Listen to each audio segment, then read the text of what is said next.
পাবদা মাছের অনেক সুন্দর সুন্দর রেসিপি আপনারা করে থাকেন। রেসিপিগুলো ভীষণ মজার হয়, কিন্তু আমিও আজকে আপনাদের পাবদা মাছের ভীষণ মজার একটা রেসিপি করে দেখাবো। পাবদা মাছ একদিন এভাবে রান্না করলে বিশ্বাস করেন প্রেমে পড়তে পুরোই বাধ্য থাকবেন। বাই দ্য ওয়ে, আসসালামু আলাইকুম। আমার চ্যানেলে আপনাদের সবাইকে স্বাগত জানাচ্ছি। আর আমি আজকে আপনাদের তৈরি করে দেখাবো পাবদা মাছের ভীষণ মজার নতুন একটা রেসিপিটাকে পারফেক্ট ও সহজ করার জন্য রয়েছে অনেক অনেক টিপস। আশা করি আমার আজকের রেসিপিটাও আপনাদের কাছে অনেক বেশি ভালো লাগবে। আর অবশ্যই ভিডিওটা শুরু থেকে শেষ পর্যন্তই আমার সঙ্গে থেকে উপভোগ করবেন। তাহলে চলুন দেখে নেওয়া যাক। শুরুতে এখানে আমি একটা কড়াইতে খুবই সামান্য একটু তেল দিয়ে গরম করে নিয়েছি। আর এর ভিতরেই পেঁয়াজ, রসুন, কাঁচা ঝাল গোটা করে মোটা মোটা করে কেটে দিয়েছি, হালকাভাবে ভেজে নিব। এখানে আমি মাছের পরিমাণ বুঝে কিন্তু মশলাটা দিয়েছি। এখানে আমি 2টা দিয়েছি পেঁয়াজ, 3 কোয়া রসুন বড় সাইজের, আর 4টার মতো কাঁচা ঝাল। এটাকে কিন্তু একদম মিডিয়াম হিটে রেখে হালকাভাবে ভেজে নিতে হবে। ভেজে কিন্তু পুড়িয়ে ফেলা যাবে না, হালকাভাবে ভাজতে হবে, তারপরে ব্লেন্ড করে নিতে হবে। হালকা বাদামি করে দেখুন মশলাগুলো ভেজে নিয়েছি। এখন মশলাগুলো নামিয়ে নিব আর ঠান্ডা করে মশলাগুলো ব্লেন্ড করে নিব।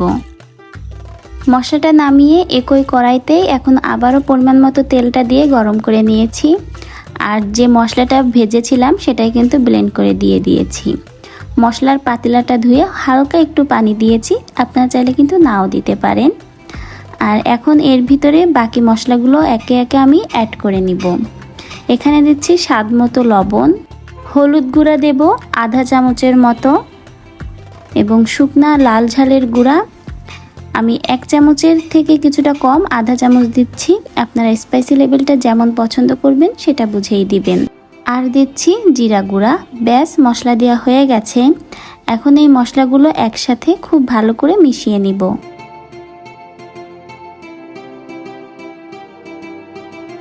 মশলাগুলো খুব ভালো করে সময় নিয়ে কষাতে হবে, যেন মশলা থেকে গন্ধটা একেবারেই চলে যায়। আর যখনই দেখবেন মশলাটা ঘন হয়ে গেছে আর মশলার ভেতরে তেলটা খুব ভালো করে ফুটে উঠেছে, তখনই কিন্তু ধুয়ে রাখা পাবদা মাছগুলো দিয়ে দিব। আর এখানে আমি 4 পিস পাবদা মাছ রান্না করছি, আর সেটার পরিমাণ বুঝেই কিন্তু এখানে মশলাটা দিয়েছি। মাছের পরিমাণটা বুঝে এখানে আপনারা মশলার পরিমাণটা বাড়িয়ে বা কমিয়ে দিবেন। মাছটা 1 মিনিটের মতো আমি একটা সাইড রেখে দিয়েছিলাম মশলার ভিতরে। এখন আমি উল্টিয়ে মাছের অন্য সাইডটাও দিয়ে দিব। আর এই কাজটা কিন্তু আলতোভাবেই করতে হবে। পাবদা মাছ নরম মাছ, খুব বেশি নাড়াচাড়া করলে ভেঙে যেতে পারে।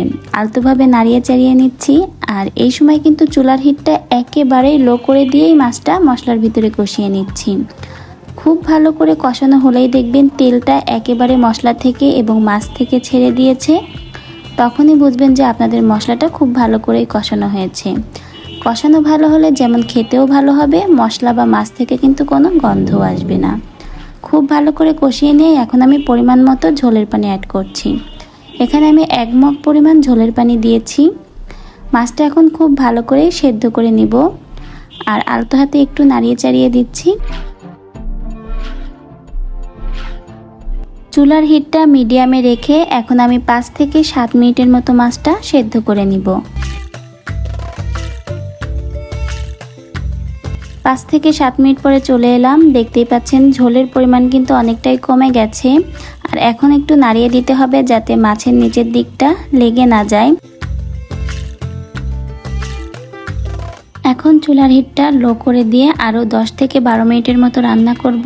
আর ঝোলের পরিমাণ কিন্তু আরও কমিয়ে ফেলবো, আর তেলটাও কিন্তু ভালো করে ফুটিয়ে নিব। পাবদা মাছ খুবই মজার ও সুস্বাদু একটা মাছ, আর খুবই নরম একটা মাছ। মাছটা রান্না হতে কিন্তু খুব বেশি সময় লাগে না। রান্নাটা হয়ে গেছে, আলতোভাবে একটু নাড়িয়ে দিচ্ছি মাছটা যাতে ভেঙে না যায়, সেদিকটাই অবশ্যই খেয়াল রেখে নাড়াবেন। আর ঝোলটা একেবারেই মাখো মাখো হয়ে গেছে, তেলটাও কিন্তু খুব ভালো করেই ফুটে উঠেছে। তো এখন আমি নামিয়ে পরিবেশন করে নিব।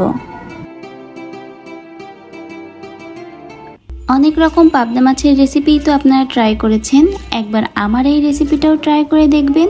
বিশ্বাস করেন, একবার এভাবে পাবদা মাছ রান্না করলে প্রেমে পড়তে বাধ্য। আশা করছি আমার আজকের রেসিপিটা আপনাদের সকলের কাছে অনেক বেশি ভালো লেগেছে। অবশ্যই ভিডিওটা লাইক করবেন, শেয়ার করে দিবেন সকলের কাছে। আর আপনি যদি আমার চ্যানেলে আজকেই নতুন হয়ে থাকেন আর এরকম নতুন নতুন রেসিপি দেখতে চান, তাহলে অবশ্যই আমার চ্যানেলটিকে সাবস্ক্রাইব করে পাশে থাকা বেল আইকনটা প্রেস করে দিবেন, যেন আমি ভিডিও ছাড়া মাত্রই আপনার কাছে পৌঁছে যায়। সকলেই আমাকে সাপোর্ট করবেন, কারণ আপনাদের সাপোর্টেই আমি অনুপ্রেরণা পাই, সামনের দিকে এগিয়ে যাওয়ার উৎসাহ পাই। তো অবশ্যই সাপোর্ট করে পাশে থাকবেন। আজকের ভিডিও থেকে এখানেই বিদায় নিচ্ছি। দেখা হবে আপনাদের সাথে আবারও নতুন ভিডিও নিয়ে। সবাই ভালো থাকবেন।